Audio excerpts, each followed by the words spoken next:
Hmm.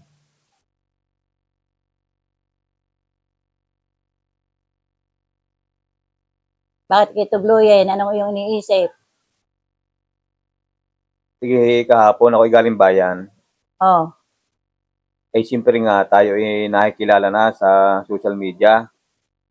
Eh, maraming tao nakakilala sa akin at nagtatanong. Sabi sa akin, "Kayo ba ho yung sa Tikmayan TV?" oh. Di sabi ko, "Oo, ako nga ho yun."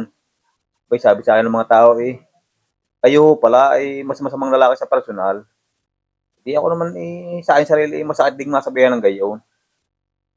Ba, pagkakawalang hiya pala ng mga taong yun. Hala, hayaan niyo na. Kung gayon ang kanilang tingin sa'kin, ano bang magagawa ko? Dapat sinampal mo. Sasampalin ko. Di magkakagulo laang. Ang mga taong yan ay walang respeto eh. Kung ako nga na magulang mo, di kita masabihang masama kang lalaki.